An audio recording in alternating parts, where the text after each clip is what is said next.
Setelah kehadiran calon wakil presiden nomor urut 2 Gibran Rakabuming Raka di acara silaturahmi Desa Bersatu ini berbuntut panjang. Gibran diduga melakukan pelanggaran kampanye. Lalu apa saja yang sudah dilakukan oleh Bawaslu? Kita tanyakan langsung kepada Ketua Bawaslu RI, sudah ada Pak Rahmat Bagja. Selamat pagi, Assalamualaikum Pak Bagja. Pagi Mbak, Waalaikumsalam warahmatullahi wabarakatuh, sehat selalu. Iya sehat. Pak Bagja, sebelum sampai ke inti saya mau mendudukan persamaan persepsi dulu ya. Ini kalau berdasarkan Undang-Undang Nomor 7 Tahun 2017 soal pemilu pasal 280 ini memang sudah jelas perangkat desa, kepala desa dan anggota Badan Permusyawaratan Desa ini memang dilarang. Nah, ini kan di masa kampanye, ada klausul di masa kampanye. Nah, kalau ini belum masuk masa kampanye, apakah bisa diproses atau seperti apa, Pak Bagja? Ya, pertama pasti larangan itu di Undang-Undang 7 tahun 2017 itu dalam masa kampanye. Namun ada aturan PKPU nomor 15 tahun 2023 tentang kampanye, maka masa ini disebut sebagai masa sosialisasi. Nah, apa yang boleh dan tidak disosialisasi, misalnya kalau acara internal partai tidak ada masalah, Mbak, sepanjang acara internal partai. Tapi kalau melibatkan perangkat desa, bagaimana? Kalau ini juga di perangkat desa dan kepala desa disebutkan juga di Undang-Undang Desa dalam masa kampanye, misalnya Undang-Undang Desa, ikut serta dan atau terlibat dalam kampanye pemilihan umum. Jadi dilibatkan tidak boleh kepala desa dan perangkat desa. Jangankan jadi jurkam, jadi dilibatkan pun tidak boleh dalam masa kampanye. Kemudian juga pasal 282 pejabat negara serta jabatan negeri ya, serta kepala desa dalam membuat keputusan menguntungkan atau merugikan salah satu peserta pemilu selama masa kampanye. Jadi inilah yang kemudian jadi persoalan pada saat ini. Tapi dalam pasal 283 diatur lagi, dilarang mengadakan kegiatan yang mengarah kepada keberpihakan terhadap peserta pemilu sebelum, selama, dan sesudah masa kampanye.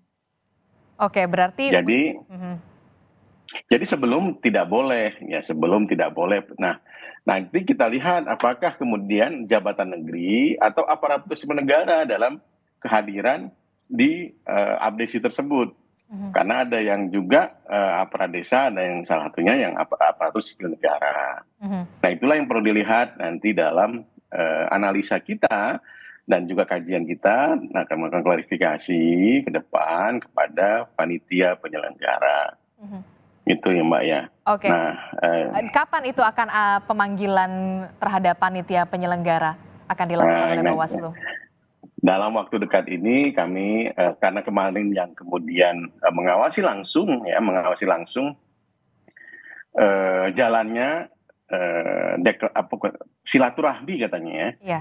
Silaturahmi tersebut adalah ke teman-teman Panwascam dan dalam koordinasi monitoring kami dan juga Bawaslu Kabupaten Kota di DKI Jakarta. Kemungkinan Bawaslu DKI Jakarta akan menindaklanjutinya. Kami sudah perintahkan untuk menindaklanjuti dengan kemudian mengklarifikasi terhadap hal-hal yang berkaitan dengan silaturahmi tersebut.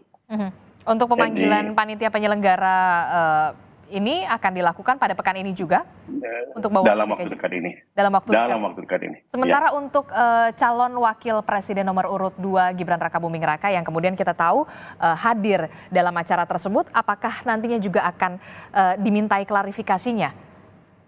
Kita akan lihat dari proses yang akan terjadi pada saat klarifikasi tersebut ya. Karena kalau dari teman-teman Bawaslu yang mengawasi, kami stated betul ya kepada para peserta pemilu, khususnya para capres dan cawapres, itu kami melakukan himbauan untuk berhati-hati ya, sampai tanggal 27 ini tidak boleh melakukan kampanye. Ya, apa itu kampanye? Ada 3 unsur kampanye.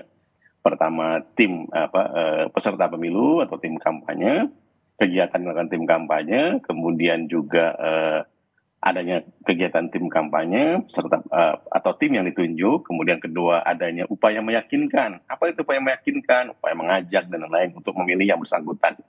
Kemudian dengan menawarkan visi misi program dan atau citra diri. Nah, itulah yang akan kita lihat eh, dalam proses klarifikasi terhadap penyelenggara dan juga hasil-hasil pengawasan yang dilakukan oleh teman-teman Panwas ya di lapangan, sehingga kemudian kami akan monitor selalu dan supervisi kepada teman-teman Bawaslu DKI.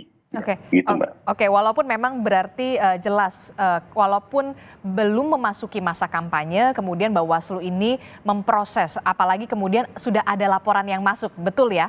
Pak Bagja? Laporan belum, Mbak.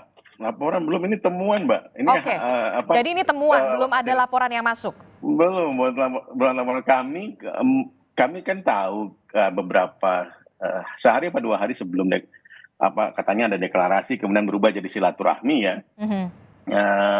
Silaturahmi kemudian kami menurunkan tim untuk hadir pada saat di Istora, Indonesia Arena. Indonesia Arena. Oke, berarti tim Bawaslu juga berada di sana pada saat acara berlangsung. Berada di sana pada saat acara berlangsung. Oke, dan ada temuan dugaan keterlibatan perangkat desa ke salah satu pasangan calon, sudah tegas, sudah ada yang menyalahi aturan? Karena kita lihat juga di sana ada beberapa sejumlah massa yang hadir kemudian memakai baju salah satu pasangan calon, bergambar pasangan calon. Nah, itu kan kami sudah sampaikan kepada siapapun peserta pemilu itu harus berhati-hati karena ini masa-masa krusial ya Mbak ya, menjelang 27 November ini. Tapi temuan karena itu ada kan berarti? Masa kampanye.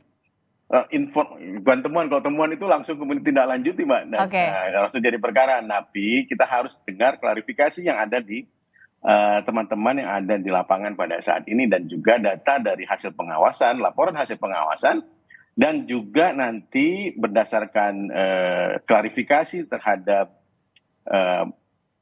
peserta yang hadir pada saat itu tentu akan menjadi bahan dalam melakukan apakah tindakan ini berpotensi melanggar atau tidak PKPU 15 lebih khususnya ya, PKPU 15 tentang kampanye gitu. Oke, namun kalau kita lihat panitia acara ini kemudian mengatakan mereka ini sebenarnya mengundang pasangan calon lainnya, kemudian bukan hanya pasangan calon nomor urut 2 saja, tapi ternyata itu kan datang, belum tahu Mbak. Nah itu yang kemudian harus diklarifikasi. Itu yang harus diklarifikasi. Jadi informasi tersebut yang kita tidak tahu.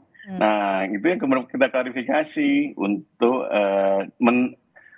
menerangkan dan terang dan jelasnya dugaan potensi pelanggaran. Oke, begitu, Mbak ya. Oke, Pak Bagja, terakhir jika ditemukan adanya unsur pelanggaran di sana dari hasil kemudian temuan, padahal kita tahu Bawaslu juga berada di Indonesia Arena pada saat acara berlangsung, sanksi apa yang akan dijatuhkan? Sanksinya, nah itu di PKPU 15 ini tidak ada pengaturan tentang sanksi. Tidak ada pengaturan sanksi? Tidak ada pengaturan tentang sanksi, jadi itu termasuk pelanggaran. Jenis sanksinya apa? Lebih ya kepada pelanggaran administrasi ataupun pelanggaran hukum lainnya. Kenapa? Karena berkaitan juga dengan undang-undang pemerintahan desa. Jika kemudian undang-undang pemilu yang berkaitan dengan pejabat ataupun aparatur sipil negara.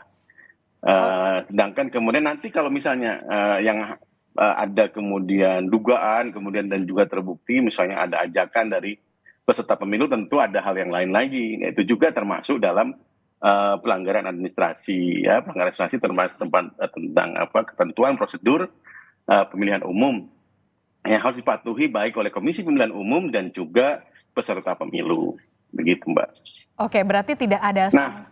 Tidak ada sanksi terhadap salah satu paslon?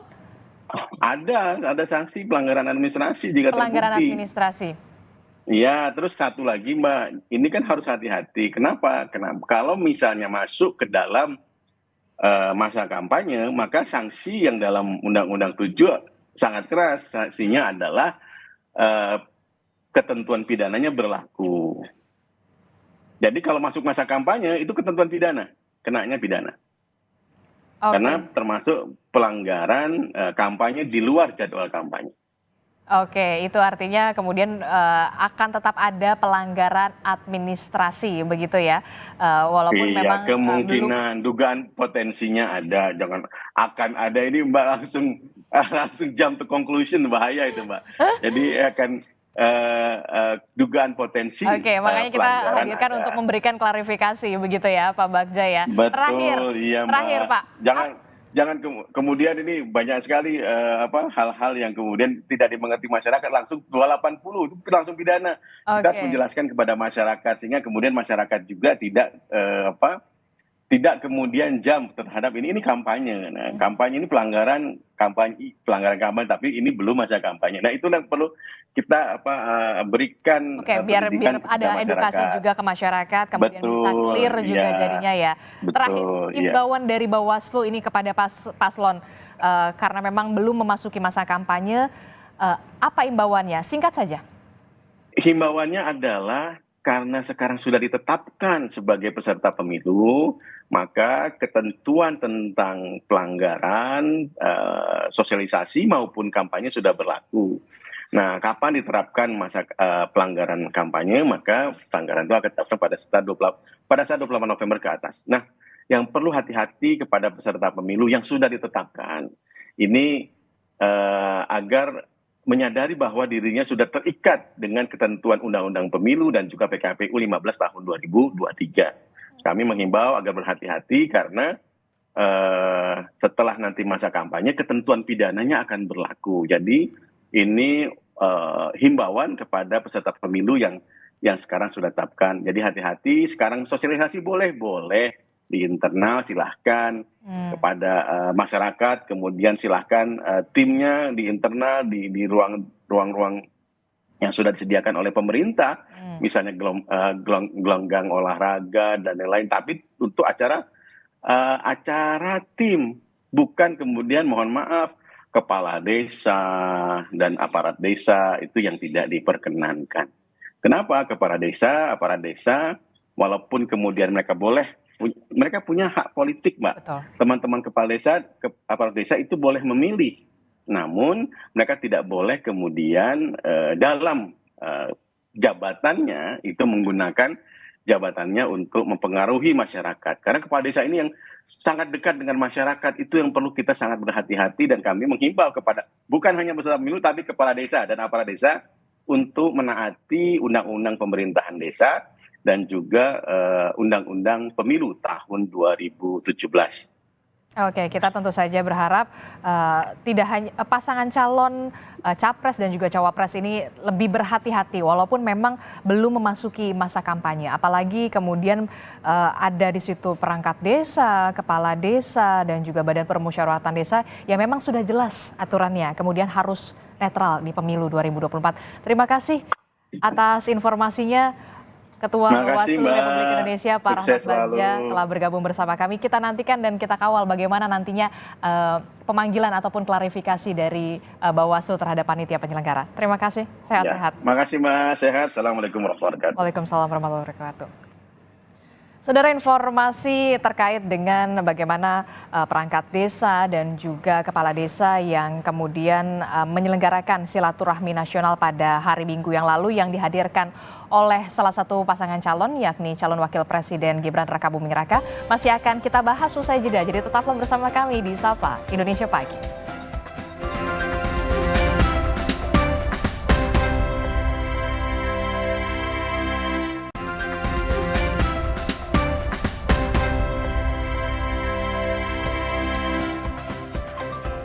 Terima kasih Anda masih bersama kami di Sapa Indonesia Pagi. Saudara, setelah tadi kita berbincang dengan Ketua Bawaslu RI, Pak Rahmat Bagja, sekarang kita berbincang dengan Sekretaris Jenderal Asosiasi Pemerintah Desa Seluruh Indonesia atau APDESI. Sudah hadir di studio, sudah ada Pak Muksalmina. Selamat pagi, Assalamualaikum.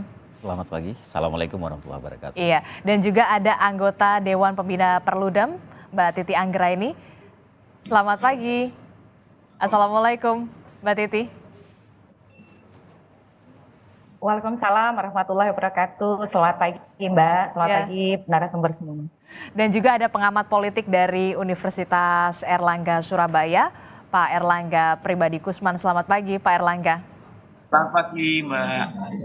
Oke, ini jadi perhatian publik dan juga sorotan publik setelah pada hari Minggu kemarin kita tahu silaturahmi nasional Desa Bersatu di Indonesia Arena dan dihadiri oleh salah satu pasangan calon yakni calon wakil presiden nomor urut 2 Gibran Rakabuming Raka.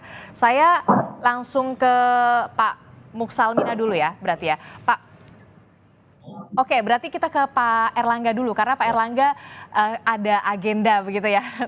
Pak Erlangga. Mohon maaf.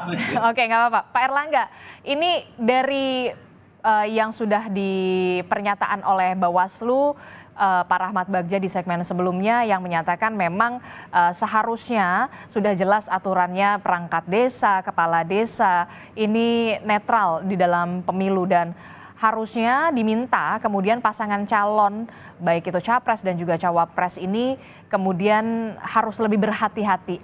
Apa yang Anda bisa cermati dari ini?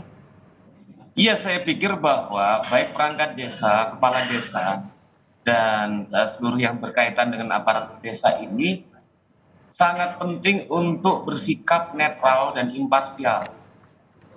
Artinya bahwa kehadiran-kehadiran baik dari perangkat desa dan kepala desa serta yang lainnya dalam misalnya momen-momen sosialisasi ataupun kampanye dari pasangan calon ini bisa sangat berpotensi untuk mencederai pesta demokrasi kita. Karena kita tahu bahwa perangkat desa dan aparat desa itu selain dekat dengan rakyat seperti yang diutarakan tadi oleh Mas Bagja, itu juga bahwa mereka menjadi bagian penting dalam penyelenggaraan pemilu. Kita tahu bahwa mereka ini terlibat dalam misalnya dalam hal-hal yang sifatnya konkret terkait dengan misalnya mereka menjadi bagian dari KPPS, kelompok penyelenggara pemungutan suara, dan proses-proses yang terhubung dengan proses pemilu. Oleh karena itu, saya pikir secara etis ini menjadi persoalan yang sangat berat apabila memang terlihat ataupun terbukti bahwa segenap aparat desa dan penyelenggara, aparat desa ataupun misalnya kepala desa dan lain sebagainya ini misalnya terlibat dalam acara-acara yang terkait dengan pasangan calon dalam pilpres ataupun pileg. Nah, oleh karena itu, maka jangan sampai hal seperti ini terjadi lagi. Oke, Anda melihat ini kemudian bisa bisa berdampak signifikan untuk meningkatkan efek elektoral terhadap salah satu pasangan calon, apalagi kita tahu di Indonesia saja lebih dari 8.000 desa. Iya, sangat signifikan. Karena kita lihat bahwa desa ini memiliki peran sangat penting bagi penyelenggaraan pemilu yang jujur dan adil. Apalagi kemudian saya sudah utarakan bahwa aparat desa dan perangkat desa ini kemudian terlibat misalnya dalam aktivitas-aktivitas serta terkait dengan pemungutan suara, jadi KPPS dan lain sebagainya. Oleh karena itu, hadirnya penyelenggara ataupun kemudian perangkat desa dan kepala desa yang tidak berpihak, yang imparsial, ini sangat menentukan apakah penyelenggaraan pemilu 2024 itu akan berjalan dengan jujur dan adil. Dan ini sepertinya perlu menjadi catatan juga, pertimbangan, karena kemudian selama ini misalnya kita melihat kekhawatiran terhadap bagaimana aparat-aparat negara ini kemudian jangan sampai ikut terlibat atau intervensi atau cawe-cawe kepada dalam proses pemilu yang dapat menguntungkan salah satu calon. Oleh karena itu, begitu ketika kita memahami begitu krusialnya peran-peran dari perangkat desa dan desa serta kepala desa, maka hendaknya menahan diri untuk misalnya tidak terlibat dalam acara-acara ataupun kegiatan-kegiatan sosialisasi, bahkan sampai kemudian dalam kampanye yang terkait dengan terkait dengan salah satu calon tadi dalam pemilu ataupun dalam pilpres atau pileg. Saya pikir demikian. Anda melihat ada ke arah mobilisasi perangkat desa dalam acara ini untuk memenangkan salah satu pasangan calon tertentu? Kalau kita melihat dari apa yang berlangsung kemarin, potensi untuk mobilisasi itu bukan tidak ada, potensi itu muncul dan akan sangat sayangkan ketika kita sama-sama aware, tidak hanya kemudian warga negara Indonesia tapi juga pihak internasional berharap bahwa pemilu ini adalah ajang pemilu yang tetap menjadi pemilu yang jujur dan adil. Karena kita tahu bahwa tentang terkait pemilu jujur dan adil sangat penting. Karena siapapun yang nanti akan menjadi pemenang dalam Pilpres membutuhkan legitimasi dari rakyat bahwa mereka adalah hasil dari proses yang berjalan dengan adil dan jujur. Nah, ketika kemudian hal ini kepercayaan publik menjadi sangat penting. Nah, dalam hal ini misalnya salah satunya baik perangkat desa, kepala desa dan hal-hal yang terkait dengan aparat desa ini setidaknya berperan ikut bertanggung jawab dan terlibat dalam penyelenggaraan pemilu yang tidak berpihak. Pemilu yang jujur dan adil dan fair tadi. Sehingga saya pikir apa yang dilakukan dalam acara kemarin itu perlu menjadi catatan dan menahan diri untuk tidak melakukan hal-hal tersebut. Oke. Ini perlu menjadi catatan kita, jangan sampai kemudian mencederai pesta demokrasi pemilu 2024 dan kita bisa dikatakan berharapnya pasangan calon ini lebih berhati-hati walaupun memang belum memasuki masa kampanye. Saya ke Mbak Titi dulu. Mbak Titi, ini kan kalau tadi perbincangan saya dengan Pak Rahmat Bagja, Ketua Bawaslu, belum bisa disanksi hanya pelanggaran administrasi karena memang belum memasuki masa kampanye. Anda melihatnya seperti apa, Mbak Titi?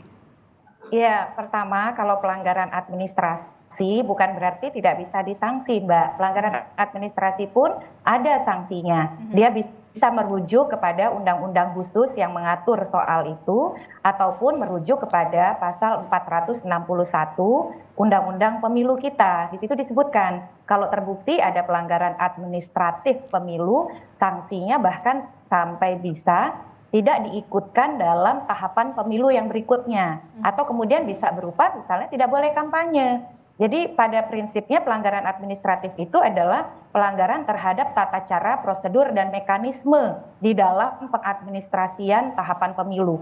Pada dasarnya substansinya, kepala desa tidak boleh menunjukkan keberpihakan. Itu kan substansinya. Betul. Jadi kalau nyata-nyata ada keberpihakan, artinya pengadministrasian tahapan pemilu kita bermasalah nih. Karena kepala desa berpihak begitu. Kalau menunggu masa kampanye untuk pemidanaan, memang kita terkendala pada misalnya Mbak, ada pasal 490 di Undang-Undang Nomor 7 Tahun 2017. Kepala desa yang menunjukkan atau melakukan tindakan menguntungkan atau merugikan salah satu peserta pemilu selama masa kampanye, ancaman hukumannya itu 1 tahun dan denda 12 juta. Iya. Tetapi kalau dia menunjukkan sikap misalnya mengarah kepada aktivitas kampanye di luar masa kampanye, dia bisa terkena pasal kampanye di luar jadwal. Kampanye di luar jadwal itu hukumannya juga sama. Di pasal 492 Undang-Undang Pemilu, pidana 1 tahun dan denda 12 juta begitu. Tetapi begini ya, kalau kita pendekatannya hukum, tentu hukum harus ditegakkan. Kita minta Bawaslu berpegangan pada hukum dan juga substansi keadilan pemilu. Jadi substansi keadilan pemilu itu bekerja bukan hanya di ranah pidana. Kita kembali kepada yang mendasar, yaitu asas pemilu. Asas pemilu itu apa? Luber, jujur, adil. Nah, dalam konteks asas pemilu, dia itu menjamin konstitusionalitas pemilu. Kalau kemudian hanya bekerja, nggak ada pasalnya. Tetapi secara nyata-nyata masyarakat publik menilai ada ketidakadilan di situ, maka pemilunya secara substansi bisa dianggap oleh publik sebagai praktik yang tidak konstitusional dan itu bahaya sekali. Jadi dalam hal ini tentu saya bisa memahami kalau Bawaslu tidak bisa langsung mengatakan itu pelanggaran karena mereka kan harus mengkaji, harus memprosesnya dan diplenokan sampai akhir dapat konklusi. Ini apakah bisa dipenuhi pasal pidananya? Kalau iya, siapa yang dipidana? Apakah orang yang menyelenggarakan acara ataukah MC yang berteriak dukung pasangan calon Prabowo Gibran, karena kan Oke. beredar tuh videonya, ataukah peserta Kades yang semuanya ikut, bukan semua, mohon maaf, kita juga mendengar ya, mereka secara banyak sekali menyuarakan dukungan tersebut begitu. Jadi ini yang harus dibuat terang benderang oleh Bawaslu soal siapa subjek yang kemudian akan terdampak dari proses hukum yang berlangsung, tetapi responsivitas Bawaslu sangat diperlukan karena ini sudah beredar luas, jangan sampai kemudian opini publik itu sudah kemana-mana, sementara penegakan hukumnya dianggap lambat, dan ini bisa menimbulkan spekulasi, Pak. Spekulasi bahwa ada pembiaran, karena begini ya, bagaimanapun kita ingin mencari dalil, publik itu melihat ada narasi politis, ada narasi politik partisan yang melibatkan kepala desa dalam skala besar. Dan itu tidak salah kalau publik kemudian sampai pada konklusi ada politisasi kepala desa atau kepala desa yang berpolitik praktis. Oke, publik semua melihat, mata semua melihat, kemudian jangan sampai ada spekulasi, ada pembiaran kemudian di situ ya. Nah, sebenarnya Bawaslu ini punya kewajiban tidak melaporkan kepada pihak berwajib ini kalau ada memang tindak pidana pemilu di sana? Ya, Bawaslu itu bukan statusnya melaporkan. Jadi kalau dia hadir di tempat, dia bisa menjadikan itu sebagai temuan. Nah, temuan itu adalah sesuatu yang didapat ketika dia melakukan pengawasan atau ketika dia mendapatkan informasi awal, seperti Pak Bagja berdialog dengan kita, dia mendapatkan informasi dari footage Kompas misalnya, ada seruan mendukung, ada kemudian pernyataan mendukung, itu bisa jadi informasi awal yang juga menjadi basis temuan, dikaji oleh Bawaslu, lalu kemudian ketika memenuhi unsur pidana diteruskan ke sentra Gakumdu tanpa harus menunggu laporan. Jadi tidak harus ada laporan. Nah, tetapi kalau ada laporan pun tidak apa-apa karena pada dasarnya Bawaslu punya kewenangan untuk bisa langsung memproses kalau dia menemukan secara langsung atau dia mendapatkan informasi awal yang bisa digunakan untuk menindaklanjuti. Kalau tindak pidana ada namanya sentra penegakan hukum terpadu, penegakan hukum pemilu terpadu. Anggotanya Bawaslu, Kepolisian, Kejaksaan. Di sana kemudian dibahas apakah memenuhi unsur atau tidak, dan selanjutnya diteruskan untuk melakukan penyidikan, penuntutan, sampai kemudian persidangan di pengadilan negeri. Oke, ada tidaknya kemudian laporan ini tetap harus kemudian diproses begitu ya, Mbak Titi ya. Betul, Saya betul. ngobrol juga dengan ini soal abdesi, Pak Muksalmina. Abdesi dikatakan di situ hadir. Nah, klarifikasinya seperti apa sebenarnya? Nah, ini penting ya kita luruskan ulang supaya publik memahami dan tahu sebenarnya seperti apa sih yang terjadi kemarin bahkan beberapa tahun yang lalu terkait dengan abdesi. Di sini saya mulai dengan di mana abdesi itu pada tahun 2011 di kepengurusan tahun 2011 itu sempat terjadi benturan di internal sehingga kemudian terjadi konflik. Nah, ketika terjadi konflik di 2016 abdesi itu terjadi munasnya dua, kemudian yang satu mendapatkan pengesahan hukum dari Kementerian Hukum dan HAM. Nah, yang satu lagi ini kan nggak bisa sebenarnya, tapi kemudian mereka mendapatkan SKT dari Polpum kalau yang sekarang, kalau pada tahun 2016 itu masih Kesbangpol di Dirjen di Kementerian Dalam Negeri. Nah, pada saat itu mereka berubah namanya, bukan abdesi lagi. Jadi nama organisasinya adalah DPP Abdesi, Dewan Pimpinan Pusat Asosiasi Pemerintah Desa Seluruh Indonesia. Dan itu berbeda dengan abdesi. Kalau abdesi yang pertama didirikan itu, DPP itu struktural, bukan nama organisasi. Nah, kemudian pada tahun 2021 setelah Munas, abdesi yang terdaftar di Kemenkumham ini juga diperpanjang kembali. Dan sempalan abdesi yang terdaftar itu kemudian juga masih diperpanjang. Padahal menurut kami seharusnya itu sudah tidak bisa diperpanjang lagi dengan nama organisasi yang sama. Tapi tetap diperpanjang dengan nama DPP Abdesi lagi gitu loh. Namun di dalam berbagai kegiatan mereka selalu membawa nama Abdesi dan mencantumkan logo Abdesi. Sehingga apa yang terjadi hari ini juga bahkan 2 tahun yang lalu kami terjustifikasi seolah-olah kita pengurus DPP Abdesi itu terlibat dan kemudian menjual teman-teman pemerintah desa itu untuk kepentingan-kepentingan tertentu. Sebenarnya kenyataannya bukan seperti itu. Jadi yang hadir itu DPP Abdesi. Nah, itu nama organisasinya DPP Abdesi dan kita punya Itu ini bukan yang terdaftar di Kemenkumham. bukan. Dan dia namanya bukan Abdesi. Ini penting loh. Semua masyarakat Indonesia tahu bahwa ini surat terdaftarnya Itu terdaftar di Polpum. Polhum. Polpum Kementerian Di Dalam bawah Negeri. Kementerian Dalam Negeri. Betul. Dia statusnya lembaga tidak berbadan hukum kan begitu. Ormas tidak berbadan hukum. Kalau yang berbadan hukum itu Di Kemenkumham. di Kemenkumham. Dan ini berarti Abdesi Bukan Abdesi, DPP Abdesi harusnya. Tapi mereka selalu mengatakan bahwa mereka itu Abdesi. Nama terdaftarnya aja DPP Abdesi. Di sini aja sebenarnya sudah sangat merugikan buat kita semua. Ada upaya mengaburkan ke bawah ke jaringan seolah-olah itu Abdesi. Sebenarnya bukan Abdesi, tapi organisasi yang berbeda dengan Abdesi. Dan mereka masih mencantumkan logo Abdesi, padahal itu sudah nggak boleh lagi digunakan. Dan ke depan mungkin kita akan masuk juga ke jalur hukum supaya berarti ini akan menempuh jalur hukum. Pak Ketum menyatakan demikian. Kita akan masuk ke jalur hukum supaya proses ini tidak terus-terus dilakukan untuk kepentingan segelintir orang di situ. Untuk yang dari kemudian Abdesinya sendiri dipastikan tidak ada yang hadir pada nggak saat ada yang hari hadir. Minggu. Kalau dari Abdesi kita nggak ada yang hadir. Saya juga di sana menghadiri kegiatan tersebut dalam rangka untuk memastikan karena ada informasi kan dari luar, dari teman-teman jaringan, Pak Sekjen ini kok ada acara begini-begini. Kita nggak terlibat kok, nggak tahu. Tapi ini ada. Ya udah kita coba verifikasi sehingga kita tahu persis ada penggunaan logo, kemudian juga ada penggunaan kata-kata ini pengurus Abdesi bla bla bla dan sebagainya, sehingga kita mendapatkan bukti-bukti di sana gitu. Jadi seperti itu. Tapi pernah ada undangan ke Abdesi sendiri yang untuk hadir di Desa Bersatu itu pada saat hari Minggu? Enggak. Karena memang mungkin ya sebagian teman-teman organisasi pemerintah desa yang lain ini paham dan tahu bahwa kami di Abdesi itu nggak mau terlibat dalam proses politik praktis ya, itu satu. Selama ini kita hanya mendorong teman-teman anggota Abdesi yang notabene adalah pemerintah desa di seluruh Indonesia itu supaya memfasilitasi upaya-upaya pencerdasan masyarakat dalam ruang politik.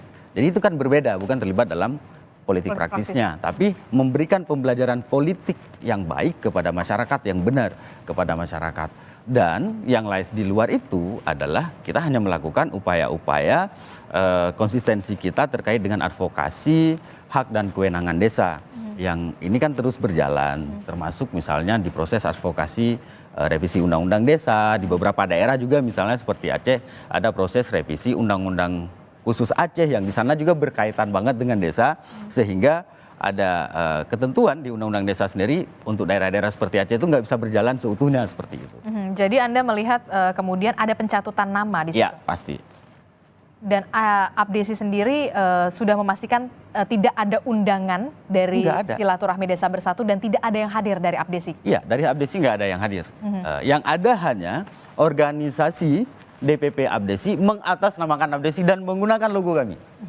Gitu. Atas apa yang sudah dilakukan, apa langkah hukum yang akan melaporkan ke kepolisian atau seperti apa? Nah, ini sedang dirembukan oleh Pak Ketum dengan ketua tim hukumnya, langkah apa yang akan diambil dalam waktu dekat ini 2-3 hari inilah. Seperti itu sambil mengumpulkan data-data juga. Kan ini baru kemarin ya, baru tanggal 19 kan kejadiannya, kita juga sedang mengumpulkan bukti-bukti keterangan teman-teman yang lain yang sempat diundang juga tapi mengatasnamakan Abdesi seperti itu.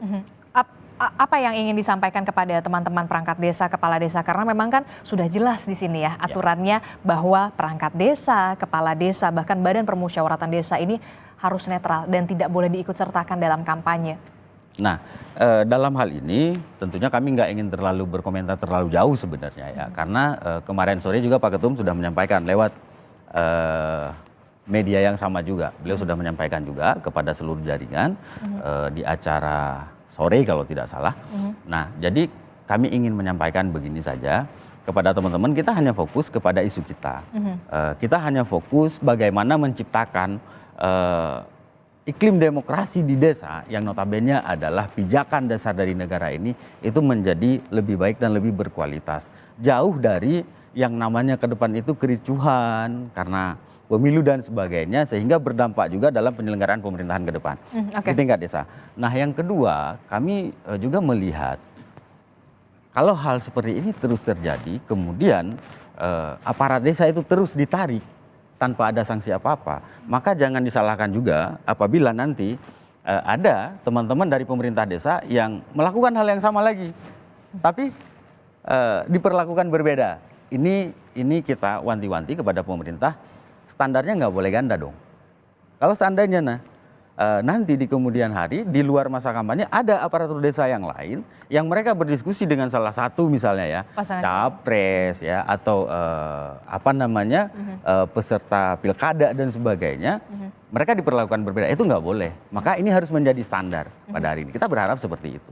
Harus semuanya sama begitu karena memang aturan sudah jelas, baik itu pemilu kemudian pilkada. Gitu ya, yang memang harus sudah dikatakan perangkat desa, kepala desa dan juga badan permusyawaratan desa ini memang harus benar-benar netral walaupun memang mereka punya hak pilih. Betul. Oke, terakhir Mbak Titi, jangan sampai kemudian hal-hal semacam ini tadi disebutkan oleh Pak Erlangga mencederai pesta demokrasi. Apa yang ingin Anda sampaikan? Ya, saya kira tadi yang disampaikan oleh Pak Muksalmina itu cukup mengejutkan ya, karena stigma yang terbangun itu kan seolah-olah bagaimana kepala desa punya kecenderungan dan dimobilisir untuk salah satu pasangan calon tertentu. Akhirnya kan merugikan para kepala desa yang mau kerja benar, yang memang ingin menjaga netralitas. Ini terus terang ya, isu-isu atau spekulasi soal kepala desa itu sangat santer. Karena kenapa? Karena mereka figur yang berpengaruh di desa. Kalau mau duduk harus dipilih oleh warga desa. Jadi memang mereka adalah tokoh publik yang didengar, berpengaruh, dan kemudian bisa dikatakan jadi panutan. Nah, orang-orang yang sudah menjaga nilai integritas sebagai pemimpin desa, akhirnya kan disamaratakan nih karena tindakan yang kemarin. Jadi saya kira Bawaslu dan semua pihak, terutama Kemendagri ya Mbak ya, termasuk juga Kemendes, bagaimana kemudian menempatkan ini secara responsif dan proporsional sehingga tidak berlanjut pada isu-isu yang merugikan atau stigma politis yang merugikan teman-teman kepala desa seperti Pak tadi yang sampaikan oleh Pak Muksalmina yang sudah mencoba berdiri di atas aturan main. Jadi oleh karena itu mari kita kawal tindak lanjut oleh Bawaslu, mari juga kita ikuti dan kita kaji bersama ya produk yang akan dihasilkan oleh Bawaslu ini, karena betul tadi kalau ini salah ambil langkah dia bisa menjadi blunder di dalam pilkada Mbak. Harap diingat kepala desa bahkan sangat rentan untuk dipolitisir ketika pilkada karena rentang kepemimpinannya itu sangat dekat dan ini bisa jadi blunder yang sangat buruk kalau treatmentnya salah begitu. Jangan ada keberpihakan karena memang sudah jelas kemudian ASN, TNI, Polri dan juga di desa sendiri memang harus netral begitu ya. Jangan sampai kemudian ada spekulasi-spekulasi pembiaran, kemudian jangan ada spekulasi-spekulasi yang ada keberpihakan sampai tidak ada jujur dan juga adil dan juga luber tadi Anda sebutkan ya Mbak Titi ya. Intinya sih Mbak sebagai penutup ya, tidak usah banyak ngeles deh gitu. Karena intinya itu sudah jelas, kepala desa itu harus netral. Jadi kalau kita terlalu banyak retorika, itu yang akan menghambat orang untuk percaya bahwa pemilu ini luber jurdil. Kalau orang tidak percaya eksesnya, legitimasi pemerintahan yang terbentuk dari proses pemilu yang dianggap tidak luber dan tidak jurdil, itu juga akan problematik. Akan susah untuk memimpin secara efektif. Jadi jangan dipertaruhkan begitu kira-kira. Jangan dipertaruhkan ya. Terima kasih anggota Dewan Perludem, Mbak Titi Anggraini telah bergabung bersama kami dan juga Sekjen Apdesi, Pak Muksalmina. Terima kasih ya. Closing sedikit. Silakan singkat saja. Saya mohon dengan kejadian hari ini, Kementerian Dalam Negeri bisa mengkaji ulang ya dasar apa sih yang digunakan oleh teman-teman itu khususnya di Polpum sehingga dalam verifikasi penggunaan atau pengeluaran SKT terkait dengan abdesi yang menggunakan notaris dasar kami nomor 3 tahun 2005 itu dan itu sudah dinyatakan dicabut, itu masih bisa dipakai sehingga orang masih bisa menggunakan hari ini nama dan logo abdesi walaupun lembaganya sebenarnya bukan lembaga abdesi. Ini perlu diperjelas ke depan oleh Kementerian Dalam Negeri lewat Polpum. Yang kedua, saya berharap ini menjadi standar. Kalaupun ini tidak terjadi apa-apa sesuai dengan yang disampaikan tadi oleh ketua Bawaslu, maka itu harus menjadi acuan. Jangan nanti ada perlakuan yang berbeda buat teman-teman kepala desa atau pemerintah desa yang lain ketika dia melakukan kegiatan yang sama, tetapi dengan paslon yang lain. Oke, jangan ada perlakuan yang berbeda karena memang aturannya sudah jelas. Perangkat desa, kepala desa, badan permusyawaratan desa itu harus netral. Terima kasih Pak Muksalmina telah bergabung bersama kami dan juga Mbak Titi telah bergabung bersama kami. Sehat-sehat selalu.